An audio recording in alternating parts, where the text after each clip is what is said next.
Hello everyone, Shri IAS academy में आपका स्वागत है। जैसा कि आप जानते हैं कि श्री आईएएस एकेडमी ने कई सारी सीरीज को लॉन्च किया है, जिसके अंतर्गत हमने ऑलरेडी इंडियन पॉलिटी की बुक सीरीज़ लॉन्च कर दी थी। अब हमने ये सोचा है कि हमने जो बुक सीरीज़ लॉन्च की तो आपने उसमें कितना समझा या आपको कितनी समझ उस टॉपिक में हुई, तो उसके लिए हमने इंडियन पॉलिटी के लिए एक टेस्ट सीरीज को लॉन्च किया है।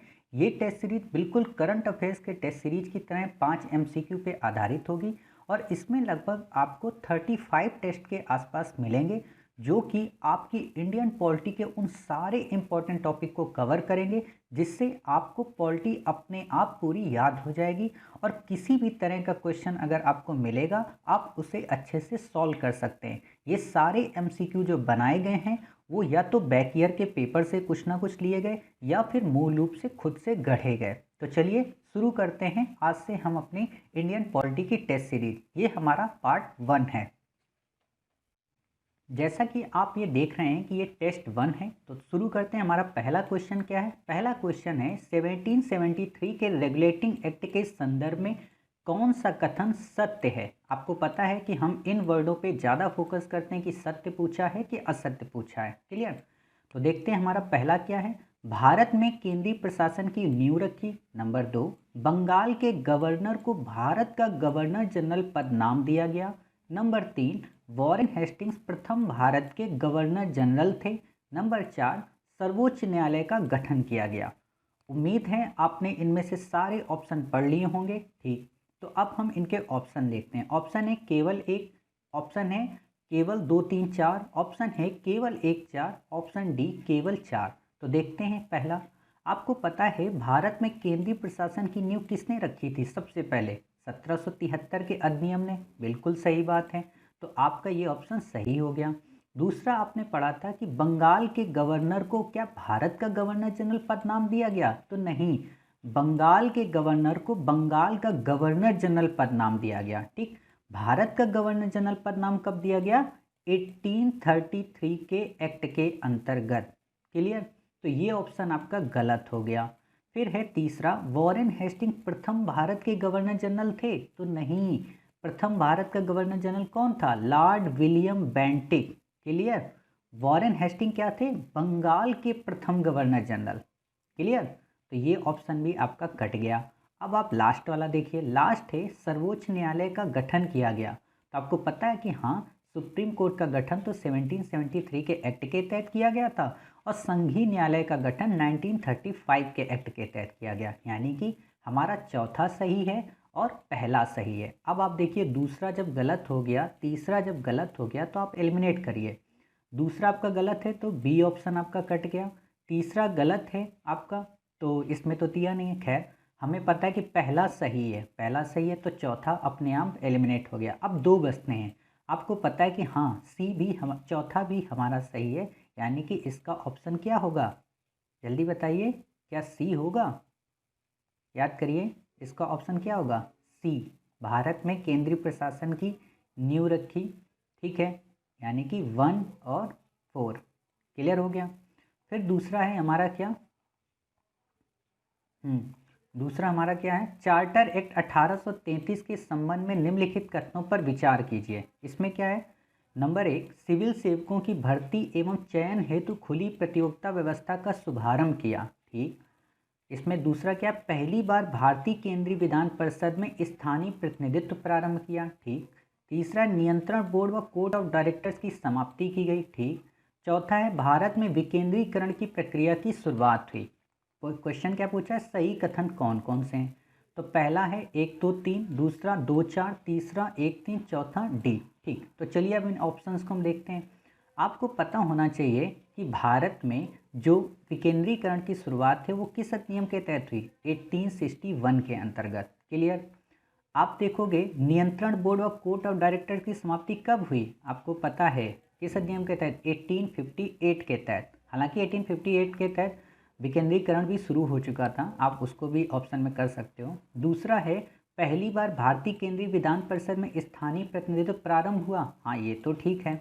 फिर आप देखोगे कि क्या इसमें सिविल सेवा की प्रतियोगिता की खुली चयन की शुरुआत हुई? तो नहीं, वो 1853 में हुआ। ठीक। और हाँ, ये ऑप्शन भी आपको मैं बता दूं, ये पहली बार 1853 में हुआ था। क्लियर? तो ये भी ऑप्शन नहीं है। कहने का मतलब इसके सारे ऑप्शन गलत हैं। क्लियर? क्योंकि केंद्रीकरण तो 1833 में आया था, तो इसने उल्टा दिया है। तो आप देखोगे पहला ऑप्शन गलत, सी भी गलत, बी भी आपका गलत। इसका क्या सही होगा? D option. क्लियर? फिर देखते हैं तीसरा क्वेश्चन। तीसरा हमारा क्वेश्चन है, चार्टर एक्ट 1853 के संबंध में निम्नलिखित कथनों पर विचार कीजिए। नंबर 1, पहली बार गवर्नर जनरल की परिषद के विधायी एवं प्रशासनिक कार्यों को अलग कर दिया गया। ठीक। दूसरा है, ईस्ट इंडिया कंपनी के व्यापारिक निकाय के रूप में की जाने वाली गतिविधियों को क्या किया गया? एक मिनट, हाँ, गतिविधियों को समाप्त कर दिया गया। ठीक। फिर है इसी में, एक नए पद भारत के राज सचिव का गठन किया गया। चौथा है, कानून बनाने की प्रक्रिया में भारतीयों को शामिल करने की शुरुआत हुई। फिर है, उपयुक्त में से असत्य कथन बताइए। इस लाइन को आप याद रखिए, क्या बोला है इसने? असत्य कथन बताइए, सत्य नहीं पूछा। ठीक। तो चलिए हम देखते हैं। ऑप्शन है 2, 3, 4, ऑप्शन है 2, 3, ऑप्शन है 1, 2 और ऑप्शन है 3, 4। तो पहला हम देखते हैं, क्या 1853 का अधिनियम, क्या इसने पहली बार गवर्नर जनरल की परिषद के विधायी एवं प्रशासनिक कार्यों को अलग किया? तो हाँ, बिल्कुल सही। लेकिन हमसे इसने क्या पूछा है कि गलत आप बताइए, तो ये तो फिर नहीं होगा। ठीक। दूसरा है, ईस्ट इंडिया कंपनी के एक व्यापारिक निकाय के रूप में की जाने वाली गतिविधियों को समाप्त कर दिया। तो आप देखो, ये 1853 कह रहा है, जबकि पूरी गतिविधियां कब समाप्त हुई?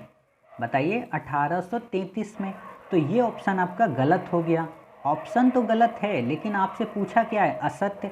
तो यही ऑप्शन सही है एक। ठीक। फिर आप देखोगे, यानी कि दूसरा आपका सही हो गया, तो आप ये काट दो, डी। अब आपको देखना है और कौन सा, एक नए पद भारत के राज सचिव का गठन हुआ। आपको पता है भारत के राज सचिव के पद का गठन कब हुआ था? 1858 के अधिनियम में। यानी कि ये वाला भी गलत है, लेकिन पूछा हमसे गलत है, तो इसलिए ये भी सत्य हो जाएगा। यानी कि 2, 3 तो सही हो गए, 2, 3 हमने देख लिया सही। तो जब 2, 3 सही हो गए तो बी तो अपने आप कट गया। ठीक। फिर आप देखिए, कानून बनाने की प्रक्रिया में भारतीयों को शामिल करने की शुरुआत हुई। अब आप बताइए, क्या कानून बनाने की प्रक्रिया में भारतीयों को शामिल किया जाने लगा? जल्दी बताइए, तो बताइए ना। हाँ, कानून बनाने की प्रक्रिया में भारतीयों को शामिल किया जाने लगा, लेकिन आपको पता हो 1853 में नहीं। कब? याद करिए, 1861 में। ठीक। आपको पता हो महारानी की घोषणा ने क्या कहा था कि अब भारतीयों के कोऑपरेशन से हम कानून बनाएंगे। तो ये ऑप्शन भी आपका गलत हो गया। तो जब आपका ये ऑप्शन गलत हो गया, लेकिन पूछा आपसे गलत ही है, तो आपको याद हो गया 2, 3, 4 आपके गलत हैं, तो पूछा यही, तो इसलिए हम 2, 3, 4 को सही करेंगे। यानी कि इसका ऑप्शन क्या होगा? जल्दी बताइए, तीसरे का ऑप्शन होगा ए। ठीक। फिर आप देखिए अगला क्वेश्चन। अगला क्वेश्चन है, भारत सरकार अधिनियम 1892 के संदर्भ में असत्य कथन क्या है? असत्य कथन क्या है बताइए। वायसराय को आपातकाल में बिना काउंसिल की संस्तुति के अध्यादेश जारी करने के लिए अधिकृत किया गया। ठीक। दूसरा, केंद्रीय एवं प्रांतीय विधान परिषदों में अतिरिक्त सदस्यों, गैर सरकारी सदस्यों की संख्या बढ़ाई गई। तीसरा, बजट पर बहस करने में मताधिकार की प्राप्ति हुई। नंबर 4, पहली बार किसी भारतीय को वायसराय और गवर्नर की कार्य परिषद के साथ एसोसिएशन बनाने का प्रावधान किया गया। ठीक। ऑप्शन है केवल 1, 2, बी 1, 3, सी 1, 3, 4, डी 2, 4। ठीक। तो आप देखिए, पहले आप पढ़िए, आपसे क्वेश्चन क्या पूछा है? असत्य। तो हम देखते हैं। तो आपको पता है 1892 का अधिनियम वायसराय को आपातकाल में बिना काउंसिल की संस्तुति के अध्यादेश जारी करने के लिए कब अधिकृत किया गया था? 1861 में। और ये अधिनियम कौन सा है? 1892। यानी कि ये गलत तो है, लेकिन हमसे पूछा है असत्य, तो ये सही है ऑप्शन में। ठीक। दूसरा देखो, केंद्रीय एवं प्रांतीय विधान परिषदों में अतिरिक्त सदस्यों, गैर सरकारी सदस्यों की संख्या बढ़ाई गई। हाँ, ये सही है, क्योंकि 1892 में संख्या बढ़ाई गई थी, लेकिन हमारे प्रश्न के अनुरूप ये गलत है।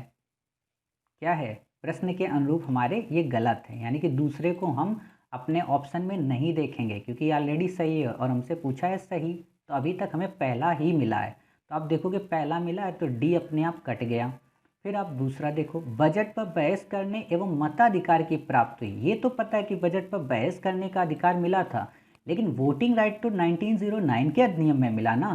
तो यानी कि ये ऑप्शन गलत है, लेकिन क्वेश्चन कह रहा सत्य असत्य बताइए, तो ये सही हो जाएगा, यानी कि 2 3 हमारा 1 3 हमारा सही हो जाएगा। तो ये अपने आप ऑप्शन एलिमिनेट हो गया। फिर आप देखिए, पहली बार किसी भारतीय को वायसराय और गवर्नर की कार्य परिषद के साथ एसोसिएशन बनाने का प्रावधान किया गया। आपको पता है गवर्नर की कार्य परिषद के साथ एसोसिएशन किसने बनाया था? सत्येंद्र प्रसाद सिन्हा ने। ठीक है, और सत्येंद्र प्रसाद सिन्हा को कब बनाया गया? 1909 के अधिनियम में। ठीक, लेकिन ये 1892 है, तो ये आपका गलत हो गया। क्लियर? तो चौथा आपका गलत हो गया, पहला आपका गलत हो गया, तीसरा गलत हो गया, यानी कि यही तीनों गलत थे और यही इसने पूछा है असत्य। तो हम इसमें ऑप्शन क्या करेंगे? सी। क्लियर? फिर है हमारा 5वां क्वेश्चन, अंतिम क्वेश्चन है, भारत शासन अधिनियम 1919 के संदर्भ में बताइए। काफ़ी इंपॉर्टेंट ये अधिनियम है, उम्मीद है कि यूपीएससी इस पे क्वेश्चन पूछ सकती है। तो चलिए देखते हैं। द्वैध शासन व्यवस्था को केंद्रीय स्तर पर अपनाया गया। दूसरा, देश में पहली बार द्विसदनी व्यवस्था एवं प्रत्यक्ष निर्वाचन की शुरुआत हुई। तीसरा, पृथक निर्वाचन का विस्तार महिलाओं एवं दलितों के लिए किया गया। चौथा, प्रांतों में द्वैध शासन व्यवस्था की समाप्ति एवं प्रांतीय स्वायत्तता का आरंभ हुआ। क्वेश्चन पूछा है इसमें सत्य कथन क्या है? केवल 4, केवल 2 3, केवल 2 और केवल 1 4। ठीक, तो चलिए देखते हैं। आपको पता है कि द्वैध शासन व्यवस्था को केंद्रीय स्तर पर कब अपनाया गया? 1935 के अधिनियम में। ठीक, ना कि 1919 के। द्वैध शासन व्यवस्था को प्रांतीय स्तर पर 1919 में अपनाया गया था। ठीक, फिर है, देश में पहली बार द्विसदनी व्यवस्था का शुभारंभ एवं प्रत्यक्ष निर्वाचन की शुरुआत, हाँ, ये 1919 में हुई थी।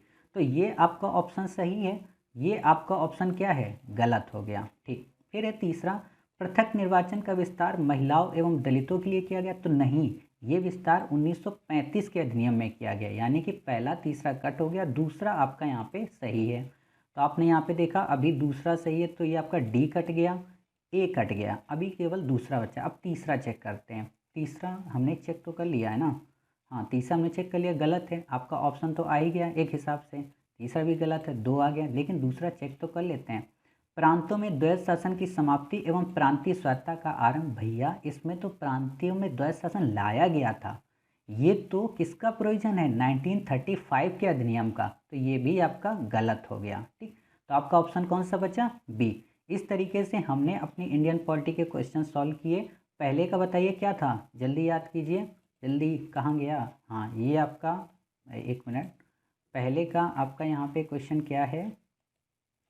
हाँ, ये आपने देखा था ना, पहले का क्वेश्चन आपने क्या बताया था? 1 और 4 भारत में केंद्रीय प्रशासन की नींव रखी गई थी। ठीक, तो अब आपको याद है, तो 1 और 4 है, यानी कि पहले का आपका ऑप्शन क्या हुआ? सी। क्या हुआ? C option. ठीक, दूसरे का आपका ऑप्शन क्या हुआ? डी। तीसरे का ऑप्शन क्या हुआ आपका? ए। चौथे का ऑप्शन क्या हुआ? सी।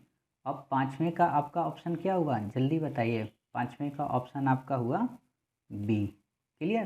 तो उम्मीद है आपको ये लेक्चर समझ में आया होगा। मिलते हैं अपने पार्ट 2 में टेस्ट के साथ में, नए क्वेश्चन के साथ, 5 क्वेश्चन जो आपको होंगे। तब तक अपना ख्याल रखिए और स्वस्थ रहिए।